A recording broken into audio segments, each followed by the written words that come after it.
El reloj de pared en el comedor, un regalo de bodas de mis suegros, marcaba las 4 de la tarde con una solemnidad casi fúnebre. Llevaba 10 minutos sentada sola a la cabecera de la gran mesa de caoba, esperando. Cada tic-tac era como un golpe de martillo en mi sistema nervioso. La mesa, pulida hasta el punto de reflejar mi rostro como un fantasma borroso, había sido el corazón de nuestro hogar. Sobre su superficie habíamos celebrado los 5 años de Javier con un pastel de chocolate que manchó la madera durante una semana.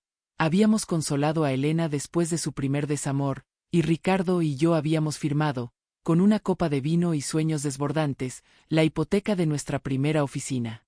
Ahora, la mesa se sentía extraña, un artefacto de una vida pasada. El aire estaba viciado, no olía a hogar, sino a la quietud de un museo. El timbre sonó, un eco estridente que rompió el silencio. Mi corazón dio un vuelco, una reacción estúpida y pavloviana. Me alisé la falda, un gesto inútil. La voz de Rosa, nuestra ama de llaves de toda la vida, resonó desde el vestíbulo, seguida por las voces de mis hijos. No eran las voces alegres de una visita familiar, eran los tonos apagados y serios de quienes vienen a cumplir con un trámite desagradable. Entraron en el comedor. Javier, el primero, con su traje gris impecable y el portafolio de cuero que parecía una extensión de su brazo. Su colonia, un aroma cítrico y agresivo, invadió el espacio, desplazando el aroma familiar a cera de abeja y madera. Detrás de él venía Elena, con un vestido de seda que susurraba con cada movimiento. Su perfume floral, excesivamente dulce, se mezcló con el de Javier, creando una cacofonía olfativa que me revolvió el estómago. Y finalmente, como un cuervo de mal agüero, el licenciado Morales, con su sonrisa perenne y sus ojos pequeños que nunca parecían sonreír.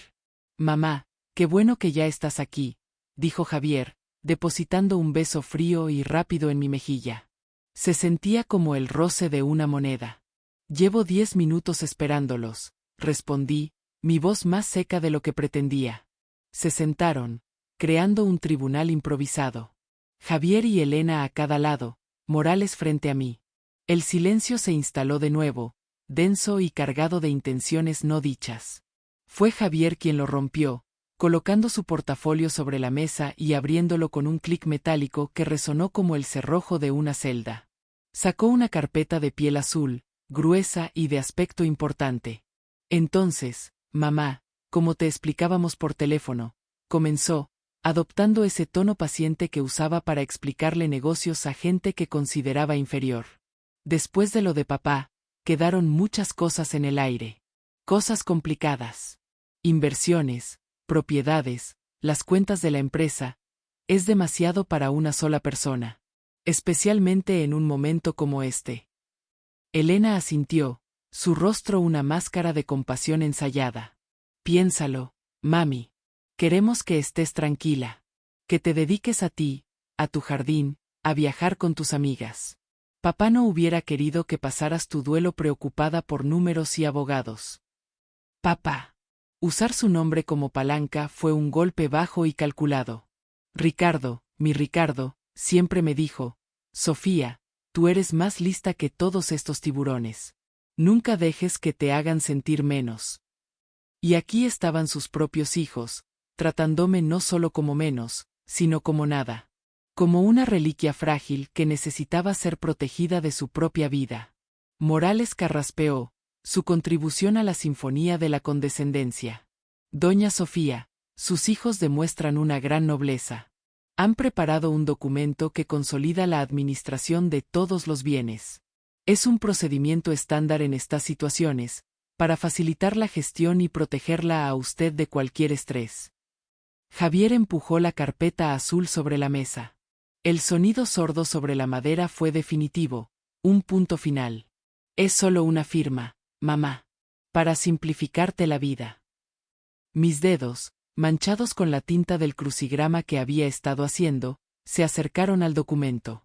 La frialdad del papel satinado fue un shock, un frío que se coló por mis yemas y trepó por mi brazo hasta anclarse en mi pecho, justo donde el dolor por la ausencia de Ricardo se había hecho crónico. «Por mi bien». La frase rebotó en mi mente, hueca y resonante. «Mi bien». ¿Qué sabían ellos de mi bien? Ellos, que habían crecido en la abundancia que yo había ayudado a construir desde los cimientos, revisando contratos hasta la madrugada mientras ellos dormían. Abrí la carpeta. Mis ojos, que según ellos debían estar nublados por la edad y el dolor, escanearon las primeras líneas con la velocidad de un hábito arraigado. Contrato de cesión universal de derechos hereditarios y poder general irrevocable para actos de dominio. La terminología era precisa, brutal. No era una ayuda, era una abdicación total. Un despojo legalizado. El mundo exterior se desvaneció. El canto de los pájaros en el jardín, el zumbido distante del tráfico, todo parecía pertenecer a otra dimensión, a una vida donde yo todavía era la matriarca respetada y no una anciana a la que había que incapacitar. Mi mente se agudizó. Dejé de ser la madre doliente y me convertí en lo que había sido durante 30 años antes de decidir retirarme para criar a estos mismos hijos, una abogada. Mis ojos no se detuvieron en los formalismos. Volaron, entrenados por incontables horas de estudio y práctica, hacia el corazón de la bestia, a las cláusulas operativas. Cláusula primera, cesión total. Cláusula segunda, poder irrevocable.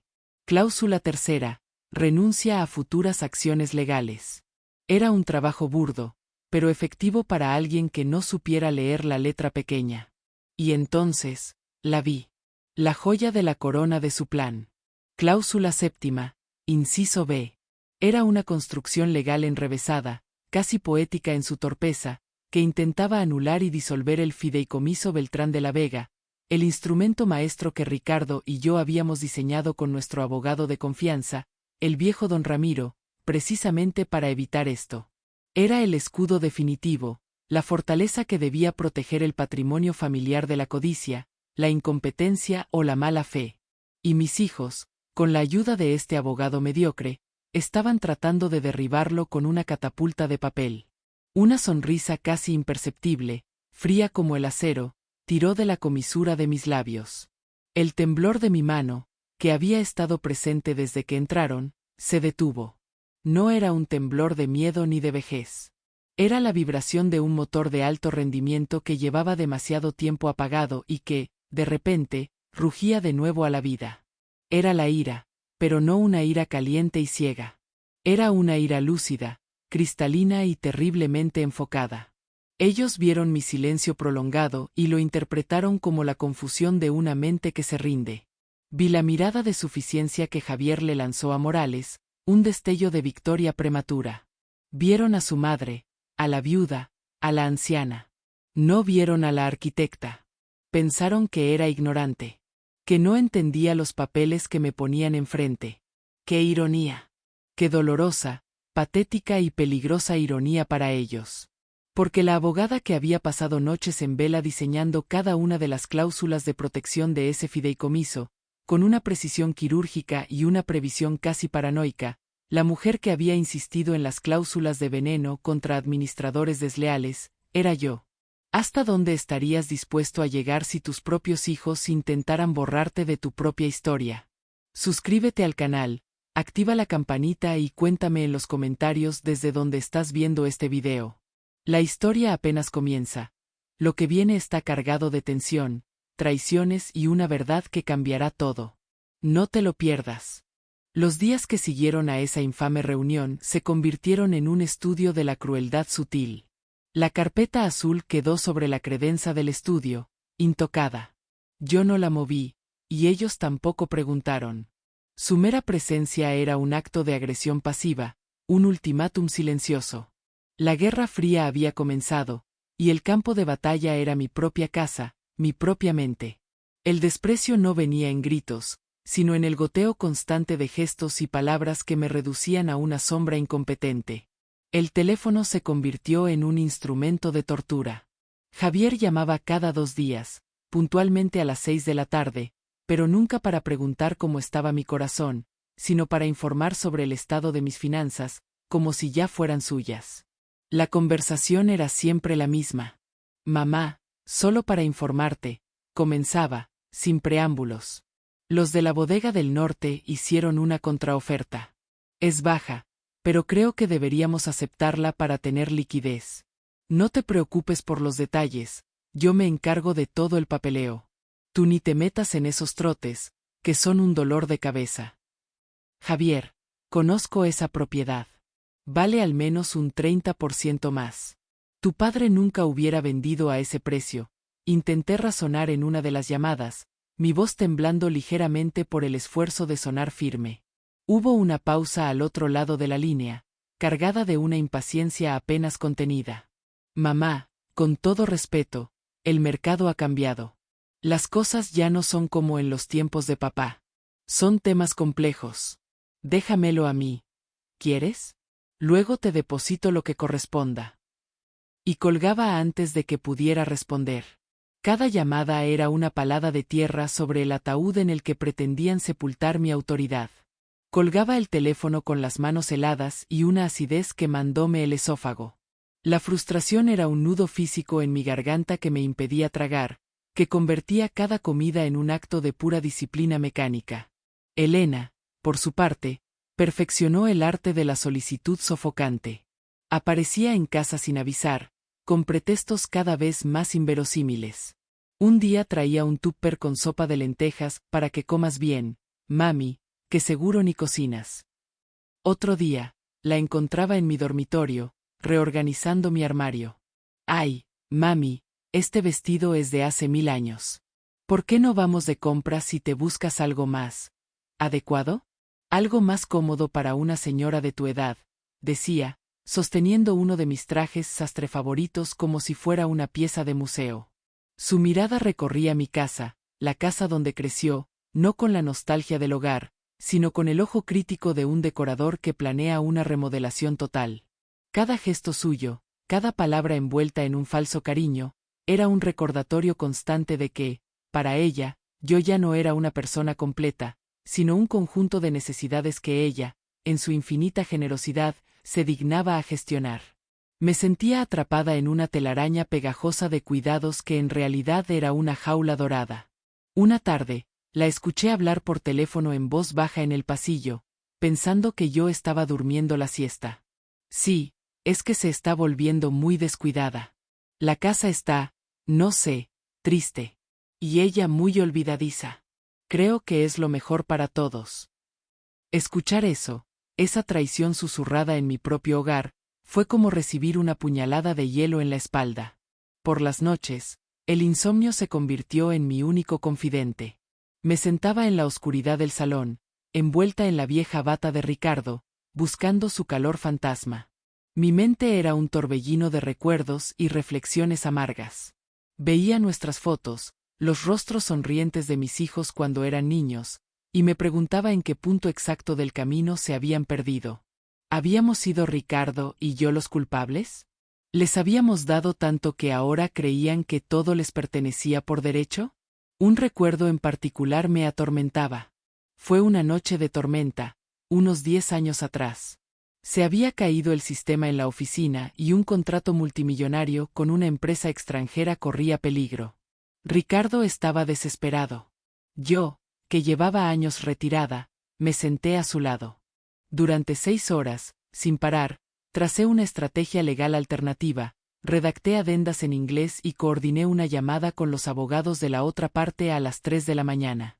Al amanecer, el trato estaba salvado.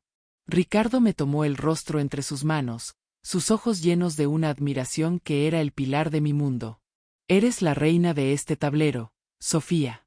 La más inteligente, la más fuerte. Nunca lo dudes. Ese recuerdo, que siempre había sido una fuente de orgullo, ahora era una tortura. El contraste entre la mujer que Ricardo veía en mí y la caricatura de anciana inútil que mis hijos habían creado era un abismo insalvable. La desilusión no era solo un sentimiento, era un peso físico, una armadura de plomo que me aplastaba el pecho y me dificultaba respirar. El punto de no retorno llegó un martes por la mañana. No fue una llamada ni una visita. Fue un acto concreto, una agresión frontal. Fui al banco a hacer una gestión rutinaria y el gerente, un hombre joven pero que me conocía desde que su padre ocupaba ese mismo puesto, me pidió hablar en privado. Doña Sofía, dijo, visiblemente incómodo. Disculpe que la moleste, pero su hijo Javier estuvo aquí ayer. Presentó un poder notarial y solicitó el control total de la cuenta maestra de la empresa. Dijo que usted no se encontraba bien de salud. Sentí que la sangre se me helaba en las venas. El poder notarial era una falsificación, o quizás uno de esos documentos que Ricardo firmó en sus últimos días, cuando la morfina nublaba su juicio.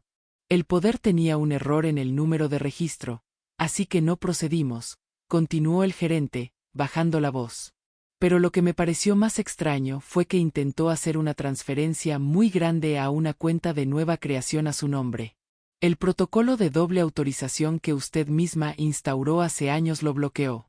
Por eso quería hablar con usted personalmente. ¿Está todo en orden, doña Sofía? Todo en orden, Miguel. Gracias por su profesionalismo, logré decir, mi voz sonando extrañamente calmada. Salí del banco y me quedé parada en la acera, el sol de la mañana golpeándome el rostro sin darme calor. La situación había trascendido la manipulación emocional. Esto era un intento de despojo, un acto delictivo en toda regla. Ya no eran mis hijos equivocados, eran mis adversarios. En ese momento, en esa acera, sentí que algo dentro de mí se rompía. Pero no fue mi espíritu. Fue la última cadena que me ataba a la mujer que había sido, la madre que perdonaba todo. Estaba al borde del abismo, sí. Pero ahora lo veía con claridad, no era el borde del colapso.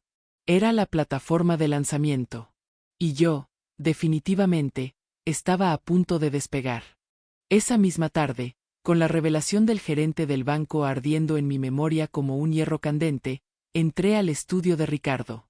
Durante los 6 meses que siguieron a su muerte, había evitado este cuarto. Era su santuario, y yo lo había convertido en el mausoleo de mi duelo. La puerta se abría a un silencio denso, al olor de sus libros de cuero, a la madera de cedro de su escritorio y a ese rastro casi imperceptible de la loción que usó durante 40 años. Era el olor de la ausencia. Pero ese día, no entré buscando el fantasma de mi marido, entré buscando a la mujer que él había amado y respetado. Entré buscándome a mí misma. Mis ojos se posaron en la pared sobre la biblioteca, donde nuestros títulos universitarios colgaban en marcos idénticos, uno al lado del otro. El mío, de la Facultad de Derecho de la UNAM, estaba cubierto por una fina capa de polvo, un velo mate que simbolizaba mi propia vida profesional en suspenso. Con un movimiento lento y deliberado, me acerqué y pasé los dedos por el cristal, limpiándolo. El vidrio frío bajo mi piel, el nombre Sofía Beltrán ahora claro y legible. Fue un gesto pequeño, casi ritual, pero en él se selló una decisión irrevocable. Se acabó. Se acabó el luto pasivo, se acabó la mujer dócil y herida que se refugiaba en los recuerdos. La abogada Sofía Beltrán de la Vega estaba, oficialmente, de vuelta en el cargo. Mi proceso de preparación fue metódico, casi febril, alimentado por una mezcla de café negro y una ira helada y purificadora. Bajé al sótano, a los pesados archivadores metálicos que guardaban la historia legal y financiera de nuestra vida juntos. El olor a humedad y a papel viejo ya no me pareció el aroma de la decadencia, sino el de un arsenal esperando ser desplegado. Mis manos, que últimamente solo se dedicaban a la jardinería y a pasar las páginas de novelas, se movieron con una memoria táctil sorprendente, encontrando exactamente lo que buscaban. Saqué la carpeta original del Fideicomiso Beltrán de la Vega, de cuero marrón, con las firmas nítidas de 2 notarios y sellos oficiales que brillaban bajo la luz débil del foco del sótano. A su lado, apilé las actas constitutivas de cada una de las empresas, los libros de accionistas, las declaraciones fiscales de los últimos 20 años, y lo más importante, el testamento original de Ricardo, un documento que habíamos redactado juntos, palabra por palabra. Pasé las siguientes 48 horas enclaustrada en ese estudio, que ahora se sentía menos como un santuario y más como un cuartel general. Extendí los documentos sobre la gran mesa de Ricardo, convirtiéndola en una mesa de guerra. No fue un simple análisis, fue una inmersión total, una reconexión con la esencia de mi identidad profesional. Cada cláusula que leía era un eco de discusiones pasadas con Ricardo, de nuestras esperanzas y nuestros miedos. A esta la llamaremos la cláusula anti-yernos parásitos, había bromeado él. Y a esta, la cláusula anti-hijos pródigos. Qué profético y qué doloroso. Con marcadores de colores, empecé a mapear mi estrategia. Resalté en amarillo las cláusulas de protección que me nombraban fideicomisaria principal y administradora vitalicia con poderes absolutos. En rojo, subrayé los estatutos sobre la administración desleal y las causales explícitas para la remoción inmediata de cualquier miembro del Consejo. Y en azul, tracé los poderes notariales que Ricardo me había otorgado, irrevocables y blindados, como su única sucesora en el control de todo. Creé un nuevo archivo en mi vieja computadora portátil, una cronología detallada, la fecha y hora de la reunión familiar, un resumen de las llamadas de Javier, notas pormenorizadas sobre las visitas manipuladoras de Elena, y ahora, escaneada y guardada, la prueba reina. Una declaración jurada que le pedí al gerente del banco sobre el intento de transferencia fraudulenta. El miedo, por supuesto, era un zumbido sordo en el fondo de mi mente. No era miedo a mis hijos, sino miedo a la devastación que estaba a punto de desatar. Miedo a romper el espejo de la familia perfecta en 1000 pedazos. Miedo a la soledad aterradora que me esperaba al otro lado de la batalla. Pero por encima de ese miedo, crecía con una fuerza arrolladora una nueva sensación, el coraje. No era un coraje caliente y temerario, sino uno frío, pesado y tan sólido como el acero. La esperanza ya no era una fantasía de reconciliación. La esperanza era la recuperación de mi dignidad, la defensa de mi vida y el honor a la memoria de mi esposo. Mi primera acción concreta, mi primer movimiento en el tablero, fue llamar a Clara Fuentes. Clara y yo habíamos sido rivales y amigas en la facultad, dos de las pocas mujeres en una generación de hombres. Ahora era una de las litigantes corporativas más temidas y respetadas del país. No la llamé para que me representara, no aún. La llamé como se llama a una aliada estratégica. Marqué su número privado. Su secretaria intentó bloquearme. La licenciada Fuentes está en una reunión. Dígale que Sofía Beltrán llama por el caso Prometeo. Ella entenderá, dije, usando el nombre en clave que le dábamos a un profesor que ambas detestábamos. 2 minutos después, la voz grave y enérgica de Clara sonó en la línea. Sofía. Han pasado años. Supongo que no llamas para tomar un café. Necesito que me recibas. No es una consulta, es un consejo de guerra, le dije, y por primera vez en meses, mi voz sonó como mi voz, firme, clara y sin un ápice de temblor. En su despacho minimalista, con vistas panorámicas a la ciudad, le expuse la situación con la precisión de un alegato de apertura. No hubo lágrimas ni lamentos. Presenté hechos, fechas, cláusulas y documentos. Ella escuchó, inmóvil, sus ojos afilados analizando cada detalle. Cuando terminé, se reclinó en su silla de cuero y me miró fijamente durante un largo minuto. No solo son unos malagradecidos, Sofía. Son unos aficionados. Unos imbéciles peligrosos. Trataron de despojar a su madre, sí. Pero su error más grave fue subestimar a una de las mejores abogadas de su generación. ¿Qué necesitas de mí? Por ahora, tu discreción. Y que estés lista. Si esto escala, necesitaré que presentes la demanda y que actúes como mi segunda al mando. Pero la estrategia, Clara, la dirijo yo. Ella sonrió, una sonrisa genuina y feroz. Bienvenida de vuelta, Sofía. Con ese respaldo, me sentí invencible. Esa misma noche, redacté un correo electrónico. El destinatario, Javier y Elena. Con copia oculta a una nueva dirección de email que había creado específicamente para documentar toda comunicación.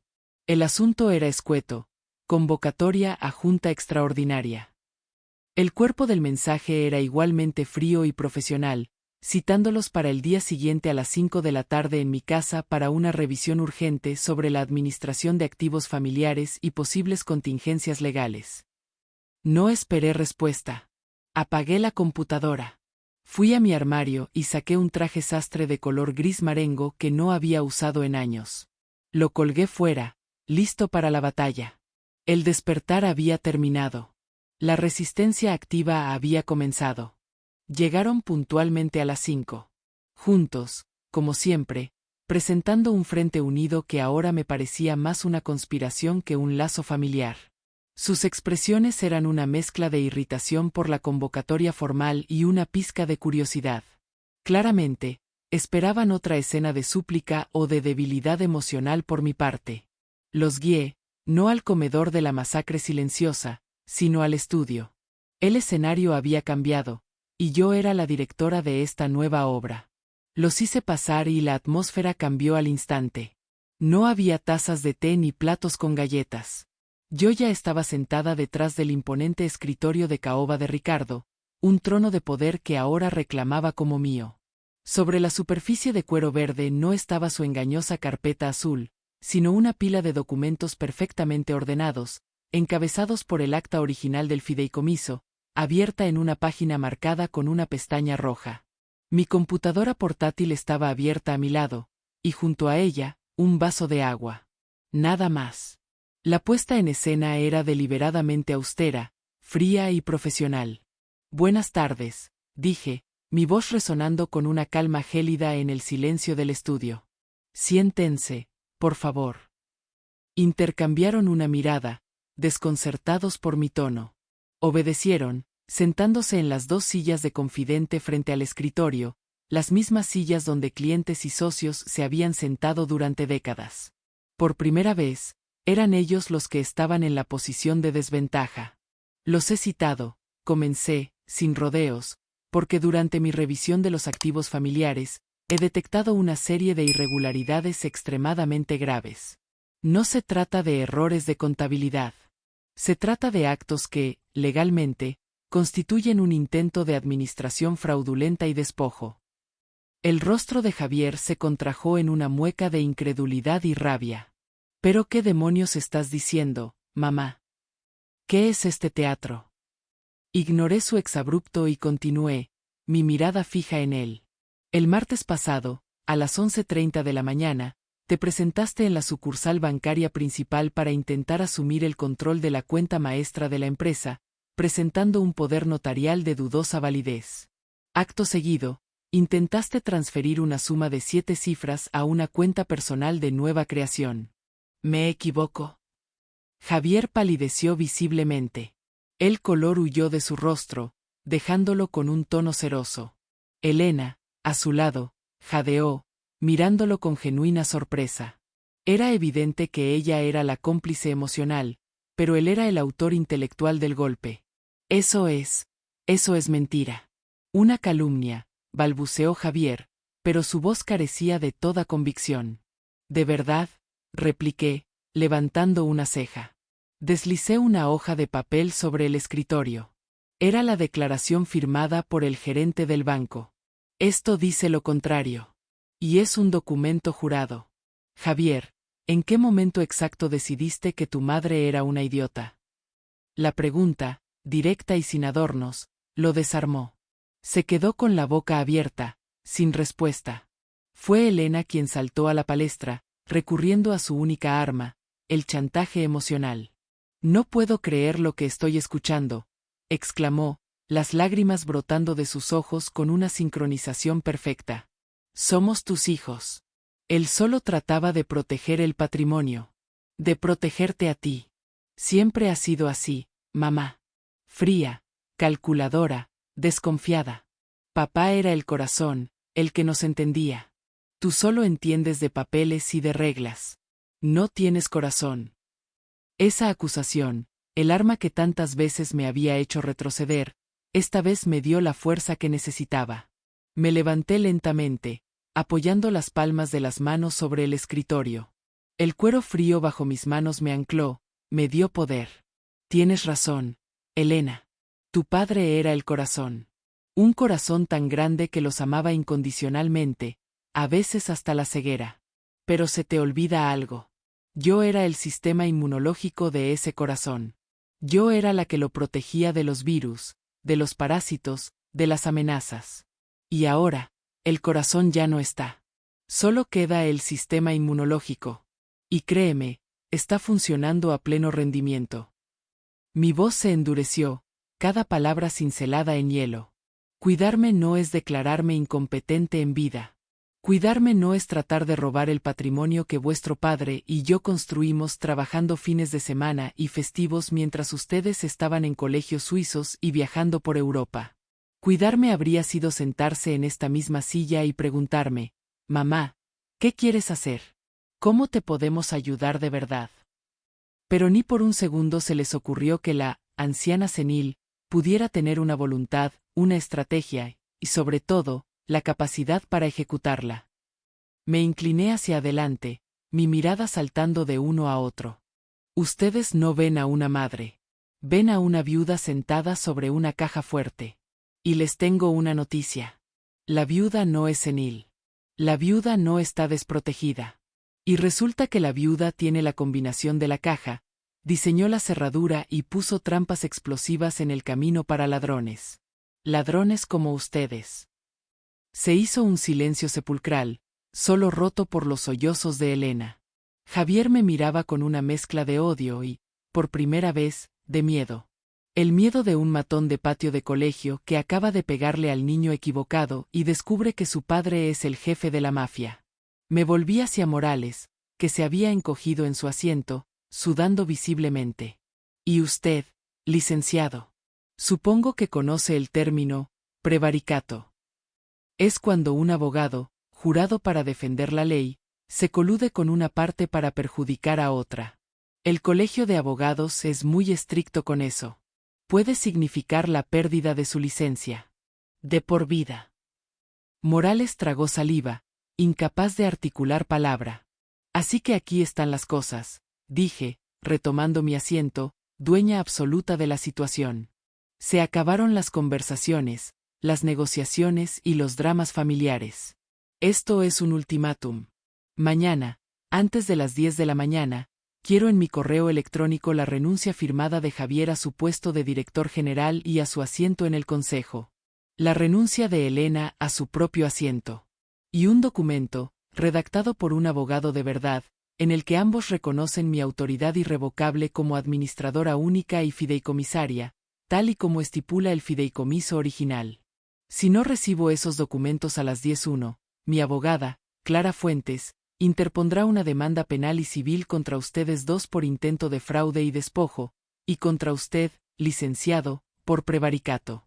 Y créanme, Clara no pierde un caso. Javier, en un último intento de salvar la cara, soltó una risa amarga. ¿Tu abogada? Contrataste a la tiburona de Fuentes. Lo miré fijamente, disfrutando de su total y absoluta ignorancia. Dejé que la pausa se alargara, que el peso de mi victoria inminente los aplastara. No, Javier. Sigues sin entender nada. No necesito contratar a una abogada para que me defienda. Me incliné ligeramente, mi voz apenas un susurro, pero con la fuerza de una sentencia. La abogada, soy yo. Cuando la puerta del estudio se cerró, dejando tras de sí el eco de sus pasos apresurados y el fantasma de su ira y su miedo, el silencio que cayó no fue de paz. Fue un silencio abrumador, pesado, el tipo de quietud que sigue a una explosión, cuando el aire aún vibra y el polvo no se ha asentado. El subidón de adrenalina que me había mantenido erguida, lúcida y cortante como un bisturí, se desvaneció de golpe, dejándome con un temblor incontrolable en las manos. Me derrumbé en la silla de Ricardo, el trono desde el que acababa de dictar sentencia, y me sentí, no como una reina victoriosa, sino como la superviviente solitaria de un naufragio autoinfligido. La victoria sabía a ceniza. Había ganado, sí. Había protegido mi patrimonio, había defendido mi dignidad, había reclamado mi poder. Pero para hacerlo, había tenido que declarar la guerra a mis propios hijos. Había visto el odio en los ojos de Javier y el desprecio herido en los de Elena. Había demolido la fachada de nuestra familia, y ahora estaba de pie entre los escombros, sola. Un sollozo seco, áspero, escapó de mi garganta. No era un sollozo de tristeza, sino de una extenuación tan profunda que dolía en los huesos. Era el coste de la batalla. Durante los días siguientes, viví en una especie de limbo. La casa, ahora libre de la tensión de su presencia, se sentía vasta y vacía. A las 10 de la mañana del día siguiente, tal como había exigido, 3 correos electrónicos llegaron a mi bandeja de entrada. 2 de un abogado desconocido, con las renuncias firmadas y escaneadas de Javier y Elena. El tercero era del licenciado Morales, una disculpa abyecta y patética, anunciando su renuncia a representarnos. Leí los correos, los archivé en una carpeta llamada Consecuencias y apagué la computadora. No sentí ninguna alegría. Solo el frío cumplimiento de una transacción necesaria. La lucha externa había cesado por el momento, pero la lucha interna apenas comenzaba. Me di cuenta de que mi identidad se había construido sobre 3 pilares: esposa, madre y abogada. El primer pilar se había derrumbado con la muerte de Ricardo. El segundo, acababa de dinamitarlo yo misma. Solo quedaba el tercero, y me aferré a él como a una balsa en medio del océano. Fue Clara quien me sacó de mi estupor. Apareció en mi puerta 2 días después, sin avisar, con una botella del mejor tequila y 2 limones. No dijo nada, simplemente entró, sirvió 2 caballitos en la cocina y me tendió uno. Por las cabronas que saben pelear, dijo a modo de brindis. Nos lo bebimos de un trago. El ardor del alcohol en mi garganta fue la primera sensación real que había tenido en días, un dolor limpio y honesto. Gané, Clara, le dije, mi voz ronca. ¿Por qué se siente como una derrota? Porque tienes corazón, Sofía. Por eso duele, respondió, reclinándose en la silla de la cocina. Creíste que el amor era suficiente para mantenerlos a raya. Pero a veces, el amor no basta. A veces, se necesita la ley. No estás de luto por ellos. Estás de luto por la familia que creías tener, por la ilusión que te construiste. Y ese es un duelo tan real como el que pasaste por Ricardo. Sus palabras fueron duras, pero necesarias. Clara no me ofreció consuelo fácil, me ofreció la verdad. Y la verdad era que necesitaba ayuda, no solo legal, sino emocional. La abogada podía ganar en los tribunales y en las juntas de consejo, pero la mujer, la madre, la viuda, estaba herida y necesitaba sanar. A la semana siguiente, hice algo que la vieja Sofía jamás habría considerado: pedí una cita con una terapeuta. La doctora a la que acudí, recomendada por Clara, era una mujer de mi edad, con una mirada tranquila y una inteligencia penetrante. En su consultorio, un espacio sereno lleno de libros y luz natural, empecé el arduo proceso de desmantelar mis propias defensas. Durante 40 años, mi trabajo fue mantener la paz, le expliqué en una de nuestras primeras sesiones. Fui el amortiguador entre el carácter fuerte de Ricardo y la sensibilidad de mis hijos. Fui la que cedía, la que mediaba, la que se aseguraba de que todos estuvieran contentos. Me convertí en la arquitecta del bienestar de todos, pero me olvidé de construir mis propias murallas. La terapia fue un viaje doloroso hacia el autodescubrimiento. Me di cuenta de que mi silencio y mi docilidad durante años no habían sido actos de amor, sino de miedo. Miedo al conflicto, miedo a no ser querida, miedo a que mi fuerza, si la desataba, pudiera romper el delicado equilibrio familiar. Y al final, mi mayor miedo se había hecho realidad. Pero la ruptura no me había destruido, me había liberado. Empecé a reconstruirme a través de pequeños actos. Volví a nadar cada mañana, sintiendo como el agua fría me despertaba el cuerpo y la mente. Desempolvé el viejo piano de cola del salón y mis dedos, torpes al principio, comenzaron a recordar las sonatas de Chopin que había abandonado décadas atrás. La música llenaba el silencio de la casa, no con melancolía, sino con una sensación de recuperación. Me obligué a mirar las viejas fotografías familiares. Al principio, el dolor era insoportable. Veía a Javier de niño, con su sonrisa chimuela, y a Elena, con sus vestidos de princesa, y me preguntaba qué monstruo era yo para haberles hecho daño. Pero poco a poco, con la ayuda de la terapia, mi perspectiva cambió. Empecé a verme a mí misma en esas fotos, una mujer joven, vibrante, que había ido desapareciendo gradualmente detrás de los roles que interpretaba. La lucha no era contra ellos, sino por ella. Por esa mujer. Las relaciones familiares, por ahora, eran un desierto. No había llamadas, ni mensajes, ni intentos de contacto. Este silencio, al principio doloroso, se convirtió en una especie de santuario. Me dio el espacio que necesitaba para respirar, para pensar sin la presión de sus expectativas y sus manipulaciones. Sabía que esta paz era temporal, que la guerra no había terminado, solo había entrado en una nueva fase. Pero ya no le temía. Estaba forjando una nueva armadura, no de acero legal, sino de autoconocimiento y amor propio. Y esa, estaba descubriendo, era infinitamente más fuerte. La reconstrucción era un proceso lento, ladrillo a ladrillo, pero por primera vez en mucho tiempo, sentía que los cimientos eran sólidos. Eran míos. En medio del silencio glacial que se había instalado entre mis hijos y yo, una pequeña fisura de luz apareció desde la fuente más inesperada.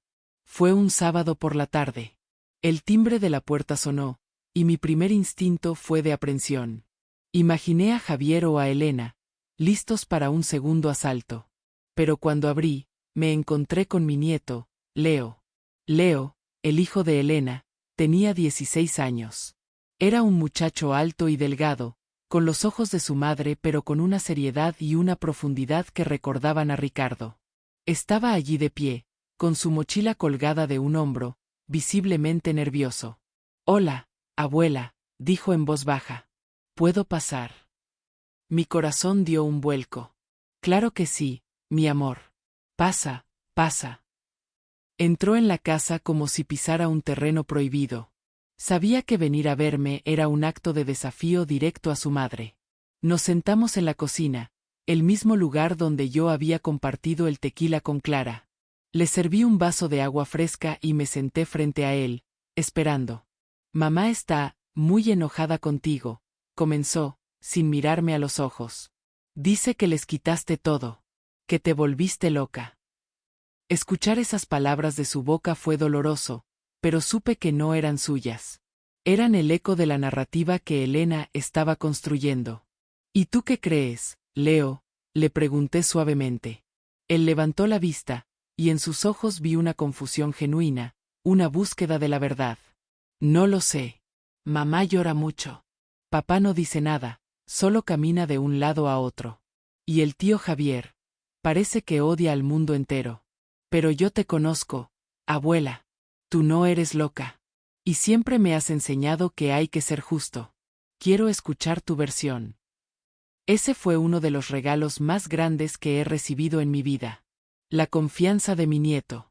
Durante la siguiente hora, le expliqué todo. No usé términos legales complejos ni un lenguaje cargado de ira. Le hablé con la simple y llana verdad. Le hablé de cómo su abuelo y yo habíamos construido la empresa desde cero, de los sueños que teníamos, no solo para nosotros, sino para las futuras generaciones. Le expliqué que el plan de su madre y su tío no era para cuidarme, sino para tomar el control de una manera que ponía en riesgo todo ese legado. A veces, Leo, concluí, proteger lo que amas significa tomar decisiones muy duras. Decisiones que duelen. No les quité nada que fuera suyo. Solo impedí que me quitaran lo que era mío, y lo que un día será tuyo y de tus primos. El respeto, mi amor, no se hereda. Se gana. Y ellos habían dejado de respetarme. Leo escuchó en silencio, asimilando cada palabra. Cuando terminé, asintió lentamente. «Entiendo», dijo. Y supe que era verdad. Esa tarde, forjamos una nueva alianza, un puente secreto sobre el abismo que me separaba de mi familia. Se convirtió en mi espía, mi fuente de información, pero sobre todo, en mi recordatorio de por qué estaba luchando. No era solo por el pasado, era por el futuro. Mi otro pilar de apoyo seguía siendo Clara. Una vez que la fase emocional más cruda pasó, nos pusimos a trabajar. La batalla legal no había terminado con esas renuncias, solo había comenzado la ocupación del territorio recuperado. Clara fue mi estratega y mi ejecutora. Juntas, preparamos cada paso con precisión militar. El primer paso fue tomar posesión física de la empresa. Un lunes por la mañana, llegué a las oficinas corporativas por primera vez en casi 20 años. Iba vestida con mi traje gris marengo, el pelo perfectamente peinado y un maletín de cuero que Ricardo me había regalado. Clara caminaba a mi lado. Los empleados más antiguos me reconocieron, sus rostros una mezcla de sorpresa y curiosidad. Los más jóvenes solo vieron a una mujer mayor, elegante y de aspecto formidable. Convoqué una junta de emergencia con los directores de departamento. Javier y Elena no estaban, por supuesto. En la cabecera de la gran mesa de juntas, con Clara a mi derecha como mi asesora legal, anuncié mi reincorporación como presidenta del Consejo de Administración y directora general interina, presentando los documentos que lo acreditaban. Sé que ha habido incertidumbre en las últimas semanas, dije, mi voz firme y clara resonando en la sala. Esa incertidumbre termina hoy. El rumbo de esta empresa, el que mi esposo y yo trazamos, será restaurado. Cualquier persona que no esté de acuerdo con esta dirección, es libre de presentar su renuncia. Para los demás, prepárense para trabajar. Los días siguientes fueron un torbellino. Con la ayuda de un equipo de auditores externos recomendados por Clara, comenzamos una revisión exhaustiva de las finanzas. Descubrimos que la gestión de Javier había sido imprudente, llena de gastos suntuosos y decisiones arriesgadas que habían puesto a la empresa en una posición vulnerable. No había sido solo codicia, había sido incompetencia y arrogancia. Cada informe de los auditores era una nueva validación de que mi intervención no solo había sido necesaria, sino urgente. Cada paso concreto que daba, firmar nóminas, revisar balances, aprobar estrategias de mercado, renegociar contratos, era un acto de empoderamiento. Estaba reconstruyendo la empresa al mismo tiempo que me reconstruía a mí misma. La sensación de avance era palpable. Ya no era la viuda recluida en su casa, era una líder en pleno ejercicio de su poder. Una noche, mientras revisaba unos documentos en mi estudio, sonó mi teléfono. Era Leo. Abuela, dijo en un susurro. Escuché a mamá y al tío Javier hablando. Están desesperados. Dicen que cortaste todas sus tarjetas de crédito corporativas. Era necesario, Leo. Esas tarjetas estaban siendo usadas para gastos personales, no para la empresa. Hubo una pausa. Lo sé, dijo finalmente. Solo quería que lo supieras. Y, que estoy orgulloso de ti. Colgué el teléfono y me quedé mirando la oscuridad del jardín a través de la ventana. Las lágrimas asomaron a mis ojos, pero esta vez no eran de dolor ni de rabia. Eran de gratitud. Tenía aliados. Tenía un propósito. Y tenía la certeza absoluta de que, por primera vez en mucho tiempo, estaba exactamente donde tenía que estar. La fortaleza, descubrí, no es la ausencia de miedo o de dolor. Es la capacidad de seguir adelante a pesar de ellos, sostenida por la lealtad y el amor inesperados. Pasaron 3 meses. 3 meses de trabajo intenso, de consolidar mi control sobre la empresa y de establecer una nueva rutina para mi vida. La comunicación con mis hijos seguía siendo un cero absoluto, un silencio de radio que, aunque a veces pesaba, también era el espacio necesario para mi propia sanación. La virada, el verdadero punto de inflexión, no ocurrió en una sala de juntas ni en un tribunal. Ocurrió, como había comenzado todo, en mi propia casa. Fue una tarde de jueves. Rosa me anunció, con una expresión de sorpresa, que el señor Javier y la señora Elena estaban en la puerta. Sin avisar. Mi primer impulso fue decir que no estaba. Pero la terapeuta me había enseñado a no huir del conflicto, sino a enfrentarlo desde mi nuevo centro de poder. Hazlos pasar al salón, Rosa, dije, mi voz tranquila. Y tráenos café, por favor. Me tomé un momento en el estudio para componerme. Me miré en el reflejo de la ventana. Ya no veía a una mujer frágil. Veía a la presidenta de un conglomerado. Alicé la chaqueta de mi traje y caminé hacia el salón. La escena era una inversión perfecta de nuestra primera reunión. Ahora eran ellos los que esperaban, sentados incómodamente en el sofá, luciendo demacrados y nerviosos. La arrogancia de Javier había sido reemplazada por una tensión palpable, sus manos apretando sus rodillas. La máscara de víctima de Elena se había resquebrajado, revelando un cansancio profundo y una mirada casi suplicante. Yo era la que estaba en control. Buenas tardes, dije, tomando asiento en el sillón individual, frente a ellos, creando una barrera de autoridad natural. ¿A qué debo el honor? Javier carraspeó, incapaz de mirarme a los ojos.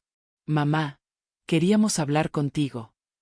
Soy toda oídos, respondí, mi tono neutral, ni hostil ni particularmente cálido. Era el tono de una ejecutiva a punto de escuchar una propuesta. Fue Elena, sorprendentemente, quien habló primero, su voz quebrada. No podemos seguir así, mamá. Lo que hiciste, nos destruyó. Javier no encuentra trabajo. Nadie quiere contratarlo después del escándalo. Mis amigas me han dado la espalda. Estamos aislados. Nuestras cuentas están congeladas. Lo que yo hice, la corregí con calma, pero con firmeza, fue poner un alto a lo que ustedes estaban haciendo. Las consecuencias que están viviendo no son mi creación, son el resultado directo de sus propias acciones. Se llama rendición de cuentas. Javier finalmente levantó la vista, y en sus ojos no vi la ira de antes, sino una desesperación cruda. Necesitamos dinero. Necesitamos que nos devuelvas nuestros puestos. Lo que sea. Haremos lo que digas, pero no puedes dejarnos en la calle. Somos tu familia. ¿Ahora soy su familia?, pregunté, dejando que la pregunta flotara en el aire, cargada de toda la ironía del mundo. Hace unos meses, solo era un obstáculo senil en su camino. El silencio que siguió fue la admisión de su culpa. Este era el momento clave. Podía humillarlos. Podía regodearme en mi victoria y echarlos de mi casa. La vieja Sofía, herida y vengativa, quería hacerlo. Pero la nueva Sofía, la que había pasado meses reconstruyéndose, sabía que la verdadera fuerza no residía en la venganza, sino en la justicia y la sabiduría. Me recliné en el sillón. No voy a devolverles sus puestos. No se los han ganado. Y no voy a darles dinero para que sigan viviendo una vida que no pueden permitirse.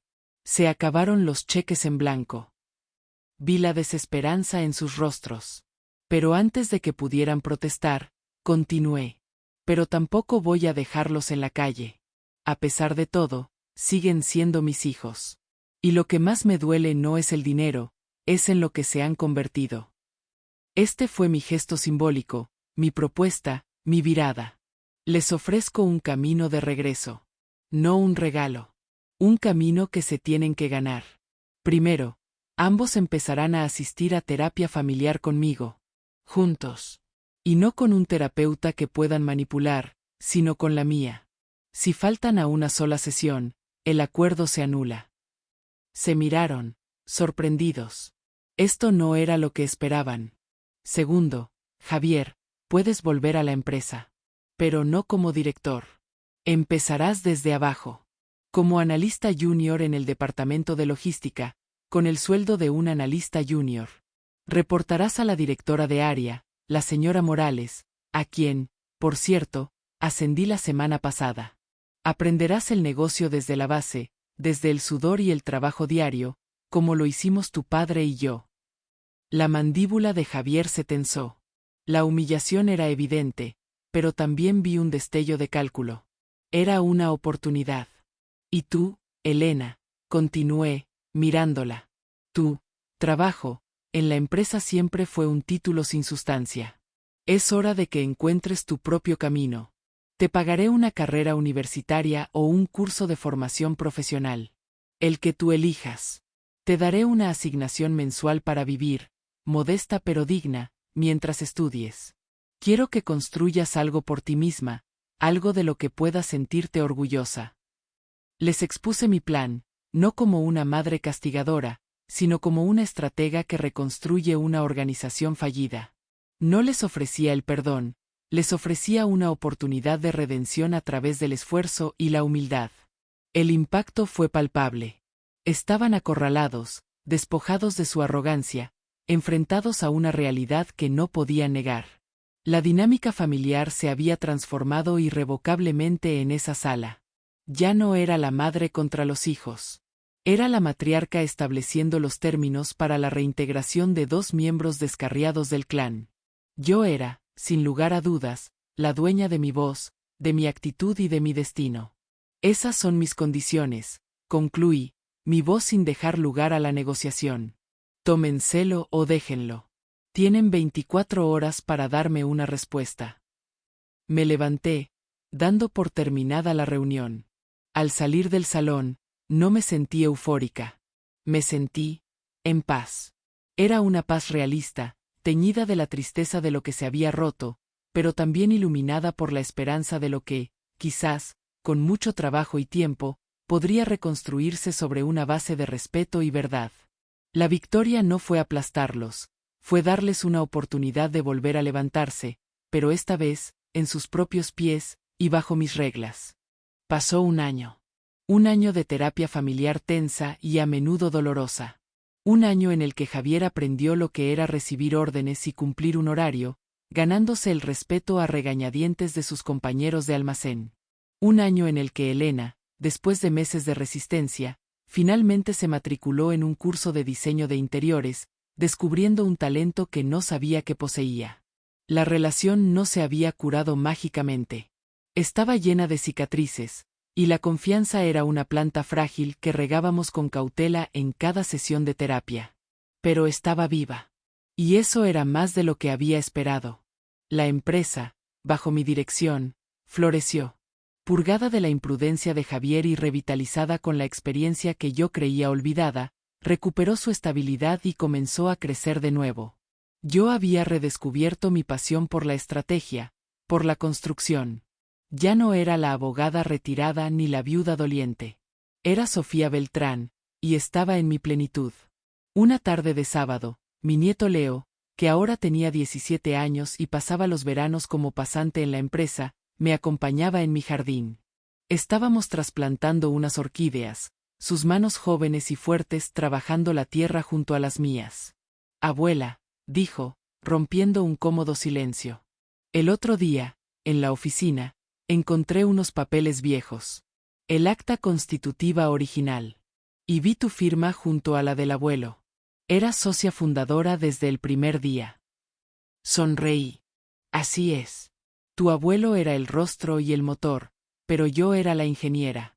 Diseñé la estructura legal que nos permitió crecer sin desmoronarnos. Mamá y el tío Javier nunca hablaron de eso, reflexionó. Siempre era la empresa de mi papá. Dejé la pala y lo miré fijamente. Este era el momento. Este era el legado. Porque a veces, Leo, la gente solo ve lo que quiere ver. Y es más fácil para algunos hombres pensar que detrás de un gran hombre no hay una mujer igual de grande, sino una sombra. El error más grande que cometieron tu madre y tu tío no fue la codicia. Fue borrar mi historia para justificar sus acciones. Nunca dejes que nadie borre tu historia. Ni que te obliguen a borrar la de otros. Entramos en la casa y fui a mi estudio. De la caja fuerte, saqué la carpeta de cuero marrón, la original, la que contenía el fideicomiso que había sido el corazón de toda esta batalla. El papel estaba amarillento por los bordes, pero el texto era nítido. Se la tendí a Leo. Quiero que tengas esto, le dije. No es un documento legal para ti todavía. Es una lección. Léelo. Entiende cada cláusula. Esto no es solo sobre dinero o propiedades. Es la historia de una sociedad, de la confianza, y de la importancia de proteger lo que construyes con inteligencia y coraje. Es tu herencia. No el dinero. Esta sabiduría. Este coraje. Leo tomó la carpeta con una reverencia casi solemne. Vio en mis ojos que le estaba entregando mucho más que un fajo de papeles. Le estaba entregando las llaves del reino, pero no del reino material, sino del espiritual, el de la dignidad y el autorrespeto. Más tarde esa noche, sola en mi estudio, abrí mi diario. La lucha no había sido solo externa, contra mis hijos. La lucha más profunda había sido conmigo misma. Contra la Sofía que había aprendido a ser invisible, a no molestar, a poner las necesidades de todos por delante de las suyas. Había tenido que matar a esa mujer para poder vivir. Reflexioné sobre todo lo aprendido. Sobre el amor propio como un acto no de egoísmo, sino de supervivencia. Sobre el valor personal como algo que no te otorgan los demás, sino que reclamas para ti misma. Sobre el perdón, que no significaba olvidar, sino liberarse del peso del rencor para poder seguir adelante. Mi mensaje para el mundo, si tuviera que dejar uno, sería simple. Lee siempre la letra pequeña. No solo en los contratos, sino en las relaciones. No firmes nada que no entiendas, no aceptes un papel que te disminuya, no permitas que el amor se convierta en una excusa para la anulación. Tu voz es tu activo más valioso. No dejes que nadie te la silencie, ni siquiera tú misma. Porque a veces, para salvar a tu familia, primero tienes que salvarte a ti. Cerré el diario. Por la ventana, la luna llena iluminaba el jardín, mi jardín, que ahora estaba más floreciente que nunca. Ya no había batallas que librar, solo un futuro que construir. El aire olía a tierra húmeda y a jazmín. Me sentí envuelta en una profunda sensación de gratitud. Gratitud por el dolor que me había despertado, por la lucha que me había fortalecido y por la paz que finalmente había encontrado. No en el silencio de la rendición, sino en la música de mi propia y recuperada voz. Estaba en casa. A veces, el viaje más difícil es hacia una misma, pero también es el más valioso. Que nunca te falte el coraje para reclamar tu historia y tu voz. Si este video te tocó el corazón, comenta abajo la palabra valor. No olvides suscribirte y compartir tu experiencia. Gracias por quedarte hasta el final. Que Dios te bendiga y te acompañe siempre.